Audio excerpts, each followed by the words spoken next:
All right, man. Y'all don't even understand how excited I've been to make this one specific video. Around December, January-ish, I made a video titled grading all the major offseason moves mid-season. To me, it was a great idea. People always grade them after it happens, but nobody kind of follows up and see what happens afterwards and all that. So I wanted to do it mid-season, and I wanted to do it at the end of the season. Now, I mean, even though the finals aren't finished, two teams that literally didn't make the playoffs are in the finals, so we know their moves pretty much succeeded. But I want to retouch on every other team. Now, let's not waste any time and let's just get into the major moves. I'm going to start with the Boston Celtics. As we all know, in the offseason, they lost Kyrie Irving, not really by choice, and he wanted to go, and they brought in Kemba Walker. Kemba Walker, to me, hasn't been excellent or that much of a difference maker, but he hasn't been terrible. Like, I tweeted this. The greatest thing Michael Jordan has ever done as a owner was not giving Kemba Walker a super max contract. It's not disrespectful to Kemba. It's not saying he's not a great player. He's not a super max player. That's a $200 million contract in which he is definitely not worth.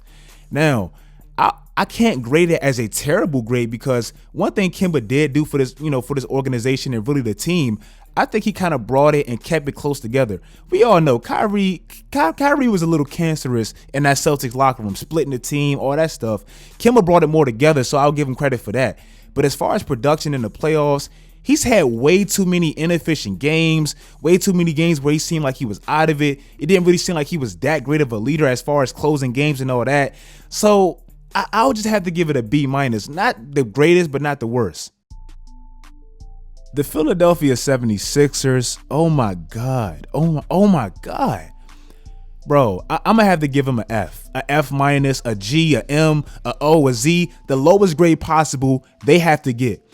Bro, they lost Jimmy Butler, and Jimmy Butler wanted to leave, so that's understandable.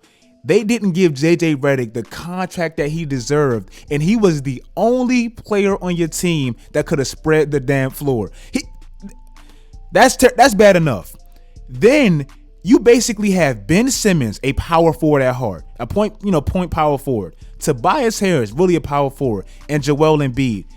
They went out and signed Al Horford, a 34-year-old power forward, to a max contract. Only Philly would ever do something so stupid, bro. A max contract, and you already have 3 bigs, and you lose the only person that can spread the floor. I got to give him an F, bro. The Golden State Warriors, bro, you couldn't help but to give them an A++++. They lost Kevin Durant, bro. Kevin Durant. Typically, when you lose a player like KD, you get significantly worse as an organization. Like, you just get worse. Obviously, they still had great players, but this season couldn't have gone any more perfect. First of all, you lose KD, and he's willing to sign and trade with the Brooklyn Nets. What does that do? That gets you D'Angelo Russell. They flipped D'Lo, my favorite player. They flipped D'Lo for Andrew Wiggins. Andrew Wiggins doesn't have to be the superstar. He's good enough on Golden State. Then Stephen Curry breaks his hand, so you get the number 1 or the number 2 overall pick in the draft. You couldn't tell me a more perfect way for the Golden State Warriors to set up for the 2021 season, bro. Like, it's just been perfect to me. The OKC Thunder, oh my God, A+++++, bro. If I can give them a higher grade, I would. Think about all the stuff they did, bro. You trade Russell Westbrook. Let's be honest, bro. He was toxic. You were never winning a championship with Russell Westbrook. You got his ass about the way. And you finessed the hell out of Houston. I'm going to get into them in a minute. You got Russell Westbrook out the way. You were never winning a championship anyway. Then you finessed the Clippers and got like 30,000 draft picks for layoff, way off, playoff, whatever the hell you want to call him, Paul George. You got him out the way. And you got 30,000 draft picks in your future. Then you acquire Chris Paul. I don't even think people understand how great Chris Paul actually was for OKC. I'm not even talking about on the court. This is what he did for your franchise, bro. First of all, he kept your head above water. Y'all still made the playoffs. Y'all were still competitive. So ultimately, your fans were still happy. Second of all, everybody talks about his bad contract. Oh my God, he's 34 years old. He's going to be making $40 million and all that stuff. Well, if you actually look at his contract, he's not really making $40 million until the last 2 years. So ultimately, OKC didn't even play. They didn't even pay that. This was just a rental where they paid $38 million. Chris Paul just had one of the greatest seasons of his career. So what has that ultimately done? His stock is back high. His stock is really back high. So what is that going to do? Milwaukee's interested in him. The Knicks, all these teams that want him, now OKC can trade him, dump that contract. Don't even have to worry about the bad part of the contract. And you got these draft picks and you got your team above water. If that's not business one-on-one on how to finesse a player that everybody gave up on, I don't know what is. Like, you can't do nothing but give that an A+++. Now, the Houston Rockets, bro, I have to give that. I have to give them a F-, bro. I have to. Everybody talked about Chris Paul getting that contract in Houston. Everybody said it was a bad contract. He was too old, all that stuff. Well, at least with Chris Paul, you made the Western Conference Finals. You were competitive, and you were one of the top teams in the West. Like, that's what you were with Chris Paul. Basically, when you traded Chris Paul, you traded what was known as a bad contract for a worse contract. Nobody called OKC giving Russell Westbrook a bad deal. Nobody did because nobody had expectations for OKC. You basically gave a hyperactive player who made y'all a lot of money. Like, it was nothing wrong with that. But in Houston, his contract is terrible. James Harden and Russell Westbrook can't play together. That's the main reason why this contract is terrible. Two players that can't play together. I know they friends. I know they danced. I know they had some good moments. But ultimately, they can't win a championship together. You're going to be paying those dudes $400 million for like the next 3 to 4 or 5 years. Terrible move. Terrible signing. Like, I'm not even going to waste time on that. The Miami Heat.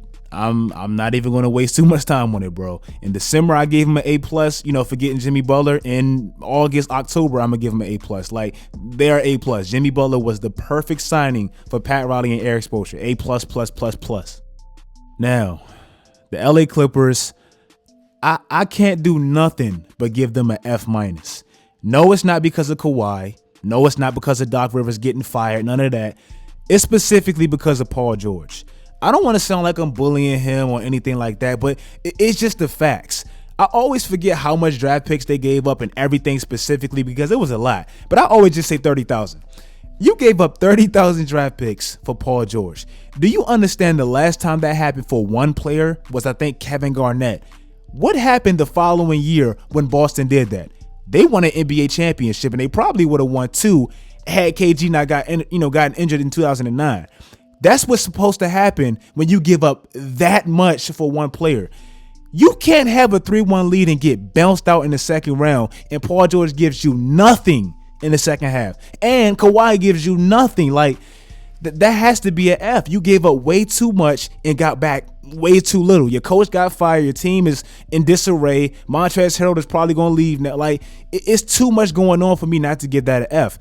All that invested and all that not returned, that's an F to me. Now, the Utah Jazz, as we should know, they got Mike Conley.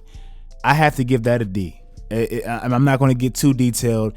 He just wasn't great. Like, I think he averaged like 14 points. At the beginning of the season, he was terrible. In that game 7, I mean, he was terrible. The last 3 games when they blew the 3-1 lead, he just hasn't been good enough. Like, for you to give up that much for Mike Conley and him to give you that, it's just been a D. Like, it's nothing special. You're still the Utah Jazz. You might have been better off keeping Ricky Rubio. Like, that's just a D move to me. The New Orleans Pelicans, I'm going to give them a B+. I would have given them an A had they made the playoffs, but they just didn't. I'm not the biggest Lonzo fan. I think, we wait 5,000 years for him to finally have a good game and we all posted and all that. I'm not the biggest Zoe fan, I'm going to be honest. But you did get Brandon Ingram, and he won the most improved player. Josh Hart, great move. JJ Redick, great pickup, especially for a young team. So I'll have to give him a B+. Not an A because I'm not big on, Lonzo, but you do got the most improved player and you got JJ Redick. So B+. The last team on here, if you made it this far, the LA Lakers, bro. Obviously, like I said with the Heat, A++++. One, you get Anthony Davis. I mean, he probably can win the Finals MVP if he can get a damn rebound. Then with LeBron, bringing AD, you extended his career because now he can average 15 assists. He doesn't have to do all this scoring. LeBron is probably next year going to be around 24, 23, and 10. And that's exactly where you would want him to be at 36, 37. You don't want him averaging 30 in his late 30s. Like, you don't want that. So for the Lakers, that's just an A+, man. It's easy. that's the video, man. I didn't touch on the Brooklyn Nets, obviously, because we haven't seen enough of them. I haven't even seen Kevin Durant in uniform, so I can't touch on that. I think I pretty much nailed every other team. If you like this video, I know some people gonna hate me for their teams, but it's just my grades, man. Make sure you guys watch the finals tonight. I know y'all going to. I don't know why I'm telling y'all that. Follow my social media sites. Do all that great stuff. Until next time, as always, stay tuned.